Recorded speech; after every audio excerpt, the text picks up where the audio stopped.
Hello YouTube. In the last video, I brainstormed some predictions about what the world might look like in 2050 if the best case scenarios take shape, and of course, ideally, I hope that the best case scenarios do occur. Well, now I'm going to cover a world in 2050 where the worst case scenarios occur. Maybe some of the things that may keep you up at night. We let greed win. We let authoritarianism win out over democracy. We give up in the fight against climate change. We refuse to adopt and accept the risks of pursuing a rogue AI development program. The first worst case scenario that I'm going to cover is a geopolitical flashpoint that I haven't covered yet in this prediction series, and that is the Taiwan situation in East Asia, mainly because the thought of such a campaign makes me shudder. I believe China will indeed start a war with the self-governing island of Taiwan. The initial phase of the invasion will occur on February 20th, 2027 in the early hours of the morning. Months prior to this invasion, both sides were gearing up for the contest. Such an invasion would be impossible to hide nowadays. In the best case scenario, conflict beyond the South China Sea will be relatively contained. The conflict will be China and Taiwan basically. The other surrounding countries may become involved as well. The East and West will engage in an exchange of ballistic missiles and drones.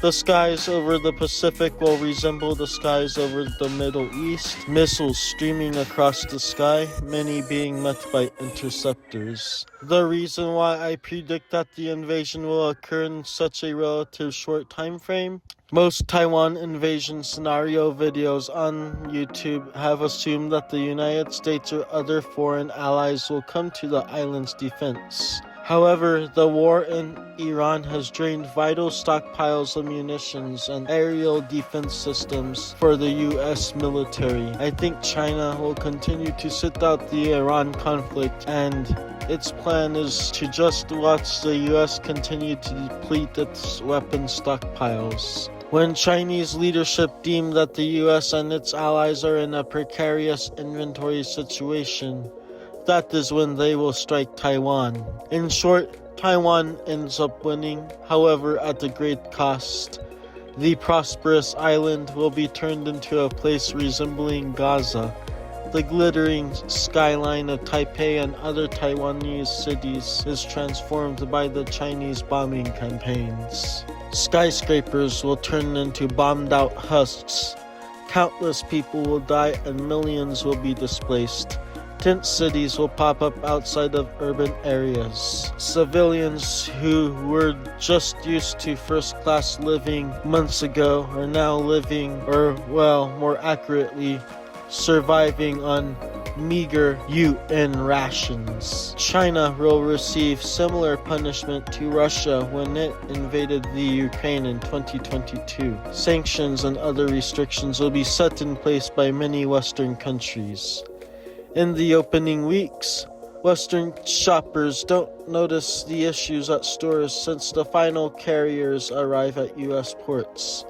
However, as stocks in the back of stores dwindle and the government struggles to find other suppliers, customers will start to hear rumors and there will be a run on stores. Supplies will be wiped out and shelves won't be stocked full again for years. They will just be periodically filled when a shipment of a particular product does arrive. There will be unprecedented supply chain disruptions as trade between the US and China ceases. In the best case scenario, after a year of fighting, both sides determine that the cost of forever war over Taiwan is too much and decide to settle with a peace treaty.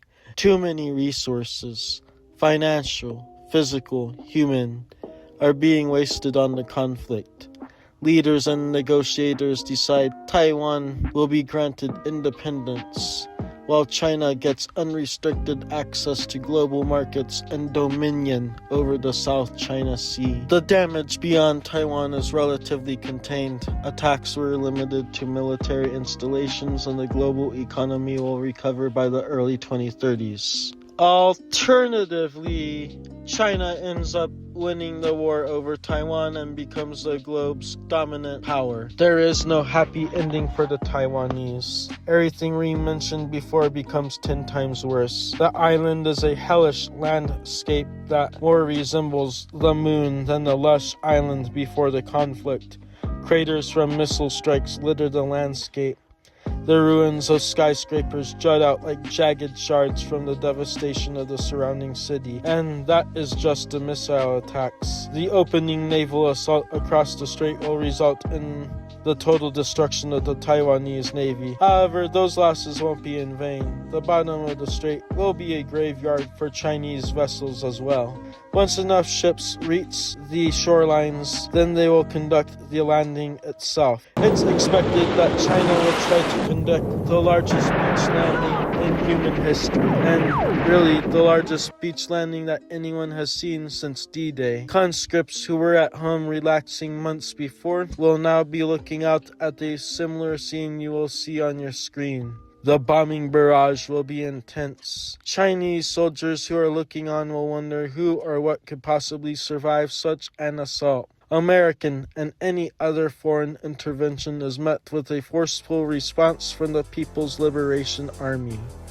U.S. air bases around the Asian Pacific region will be under attack from drones and missiles. China will issue an ultimatum: cease assistance to Taiwan, or we will increase attacks on U.S. territory at an escalatory rate based on geographical distance from the Chinese mainland. America's minor outlying islands like the Marianas, Guam, and American Samoa will face the brunt of offensive military operations. Then the attacks will encompass the U.S. states of Hawaii and Alaska. Finally, the attacks will be expanded to the West Coast and the rest of the continental U.S. And those are just the hypersonic and ballistic missile attacks. The fear that an Ukrainian-style attack could be unleashed against the U.S. has raised concerns against military members in charge of our defense. By Ukrainian-style attack, I mean Operation Spiderweb, a covert drone attack carried out by special forces and members of the intelligence agency against Russian air bases in June of 2025.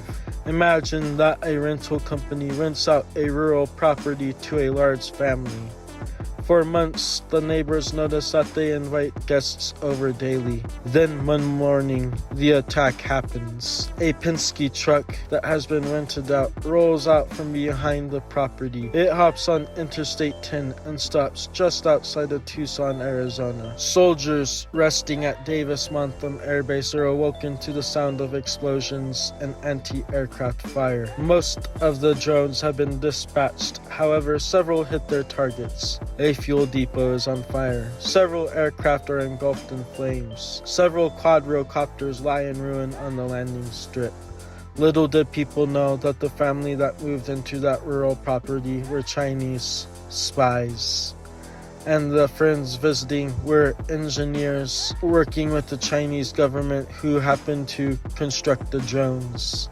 Scenes like this are repeated several times throughout the U.S. Compared to the first two world wars, where the U.S. benefited from the fact that the majority of the fighting occurred on other continents and the country emerged relatively unscathed, this world war will see much more damage occur on U.S. soil. The country may not be engulfed in a radioactive ball of fire.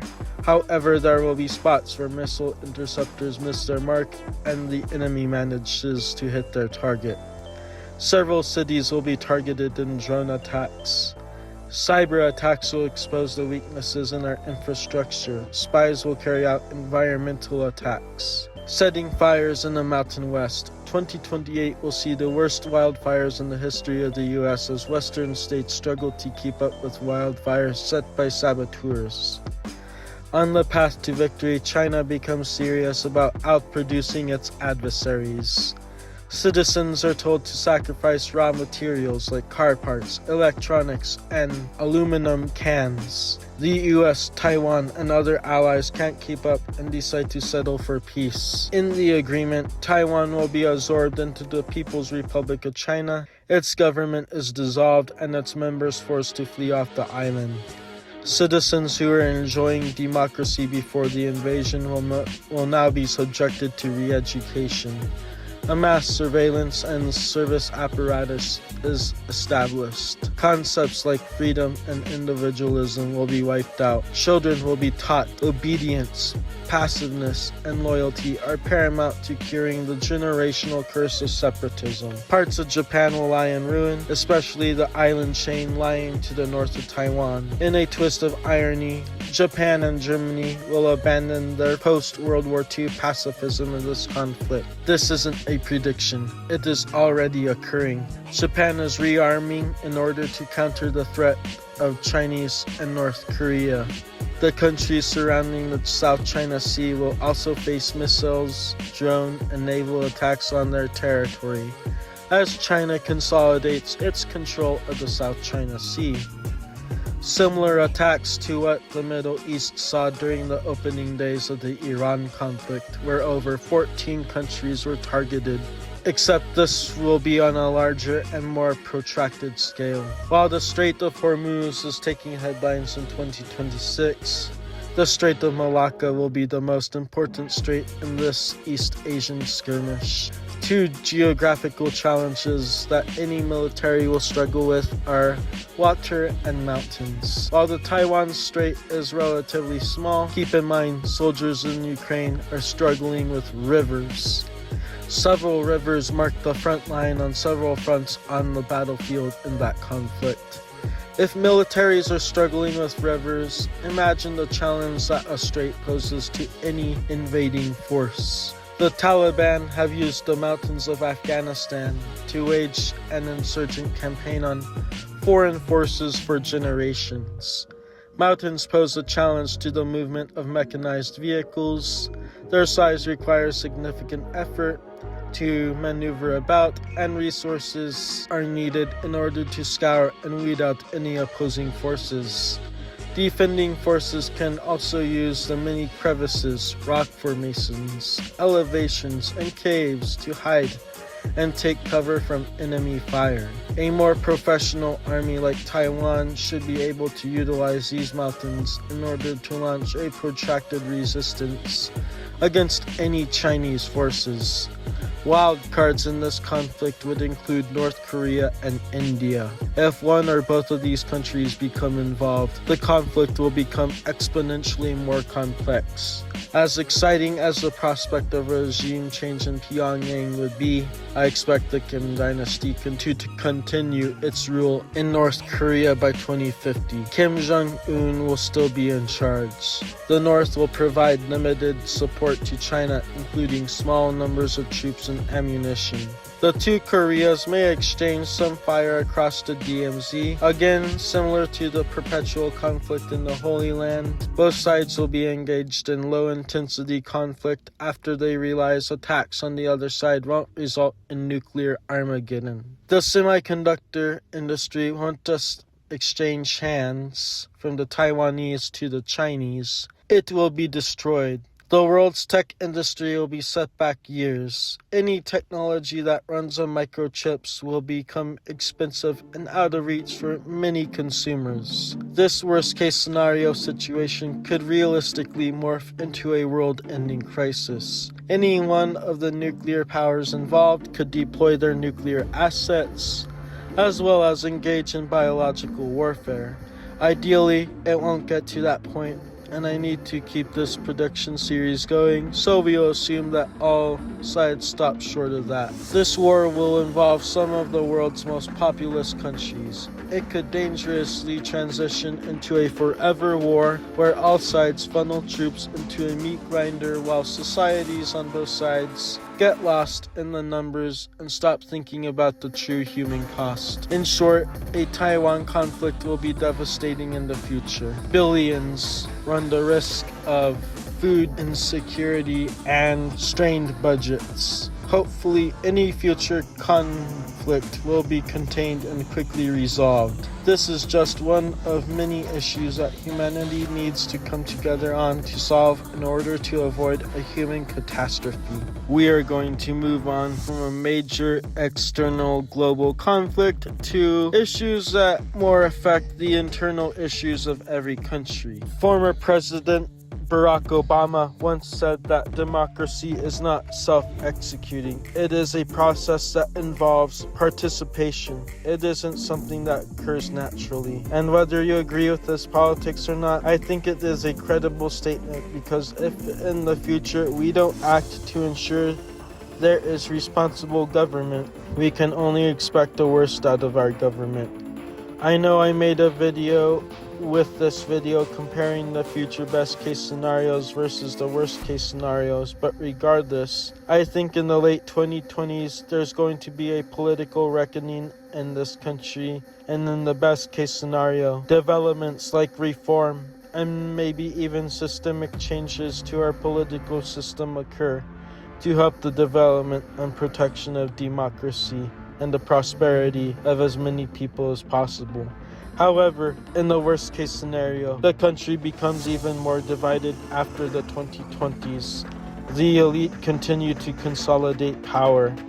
The United States continues on a path of democratic backsliding. January 6th was a trial run. If you have seen developments in the country of Peru in South America for the past few years, you will have heard that they have had a turbulent political period so far in the 2020s. For example, in one case, they had 3 presidents in 5 days. If we allow chaos to continue to reign in Washington, we will see similar scenes unfold in our nation's capital. Future presidents looking for loopholes in our Constitution. See, if you are part of the crowd that believes that Donald Trump is corrupt and everything wrong with American politics, he will only be the beginning.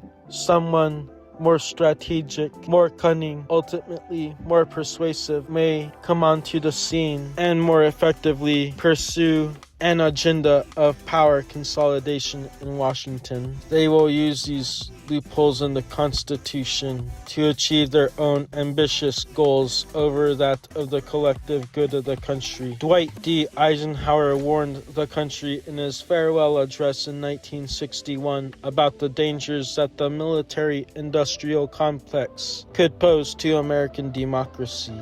The military-industrial complex will reign supreme if we let it. They're gonna not even operate behind the curtains anymore. It will be known that foreign policy decisions will be made at the discretion of the CEOs of America's largest defense companies. Many of you will argue, well, buddy, it already is like that in many cases. Look at Iraq and Dick Cheney, for example, they will say. Well, I'm just arguing that if we let them, they will consolidate even more power than they already have in the years and decades to come. As our country runs up the bills on pursuing fulfilling military contracts, the debt by 2050 will hit a staggering 200% of GDP. Governments at the regional and local level will be insolvent across the country. Public services become underfunded and unreliable more than they already are in some places already. Cities across the United States, their downtowns will resemble modern-day Detroit. Empty buildings hollowed out by businesses, leaving for better opportunities. Residents fleeing crime, violence, and poverty. And tourists neglecting the once thriving part of many cities. I hate to say it, but even in the worst case scenario, I still think hate in all its forms will still exist. However, hopefully in the future, we are less ignorant overall as a species, and we can grow to learn and accept each other. However, I think with the issues that we have in our education system today in 2026, I think that will lead to a rise in misinformation, which will lead to a rise in ignorance, which ultimately leads to rise in differences with people looking inward and working with their own tribes, so to speak, instead of accepting to work with the community at large to benefit everyone. In the 2040s video, I talked about the concepts of consolidation and decentralization. I think if we want to achieve success as a species in the future, we need to cooperate together regardless of national identity. However, in a dystopian future, I think we become more divided than ever by continent, by regional bloc, by countries, and we become divided within countries themselves. We see an explosion of civil strife in many countries. You see civil war erupt, countries tearing themselves apart on religious and political lines, balkanization, but on a global level. Basically, division and hate create a lot of bloodshed and misery in the future. In the future, I think the biggest danger presented to us by space will actually be us fumbling the massive opportunity that the cosmos can provide us. We refuse to invest and be interested in science in general, and that could stretch into exploring and funding the space research over the decades. We owe countless household technologies to our endeavors in the heavens. The other dangers are instead of for peaceful research and commercial purposes, governments around the world will begin to use the domain of space for military purposes. Space should continue to remain a region of peace and international cooperation. And even though people may think of it as outer space in many ways, low Earth orbit is very much part of Earth, and we need to take care of it. If we're going to talk about 2050, we need to talk about AI. In a dystopian future, I think governments will drag their feet when it comes to adapting and regulating AI technology. I see a world in the future heading towards two scenarios. One world where AI says game over and launches an extermination campaign against the human race. I may make a future video on that scenario. And in the second scenario, AI is a revolutionary technology that helps the rich and powerful concentrate even more power and wealth to the top like has never been seen before. And our best case scenario video, unemployment reaches 33%. However, with a combination of retaining re-education and UBI, this unemployment situation is manageable. However, in the worst case scenario, unemployment reaches staggering levels. I'm thinking more than half the population is unemployed. 70% of people becoming unemployed. Society becomes a three-layered system between the rich and powerful who are grandfathered in before the AI revolution, and whoever's left still working, and then the vast majority of the population left jobless and without a UBI solution from the government. Homelessness will explode since no one will have jobs to make the income to pay the mortgages. And even though the price of many homes will collapse, people simply will not have the income to be able to afford to purchase these homes. During the Great Depression, there were Hoovervilles, settlements of homeless folk who set up ramshackle shelters and survived on meager portions of food every day. In the future, if we don't come up with viable solutions as a society, we will see modern-day Hoovervilles pop up across the U.S. Tent communities exploding across what used to be our suburbs. Communities of drifters nomadically moving from city to city. You already see communities like this in Brazil. They're called favelas. In some Latin American countries, barrios, and in South Africa, shanty towns. These communities will explode in our major cities. In warfare, drones will proliferate like mosquitoes. They will be buzzing everywhere. Not only governments will possess this technology, criminal gangs, terrorist organizations, multinational military groups will possess these drones as well. Ordinary civilians with a vengeance will be able to develop these drones. Governments around the world will become overwhelmed with combating the use of drones. Countries around the world will become deadlocked in a perpetual drone warfare and arms race. Materials that could be going to commercial industrial use, like the building of infrastructure and vehicles, will instead be going to the creation of drones and anti-drone systems. At your child's local school, or even perhaps at your workplace, there will be drone defense drills where experts will come in from the government and they will show you how to defend yourself and others when there is a drone attack. Technology will be a vice that sends humanity backwards instead of propelling the human race forwards. Originally, I was going to make this topic of what would happen in 2050 if it turns out that it is a dystopian future. I was just going to make it one video. However, as I started brainstorming some of the scenarios, I got to thinking a lot. So in the next few videos, I'm going to paint a picture of what the world could be if we don't take care of it, basically. That covers this video. Now, do you think any of these worst case scenarios could become true? Are all of these overblown? Do you think the future is gonna be more optimistic and bright? Feel free to leave your opinion below. And as always, thank you and have a great day.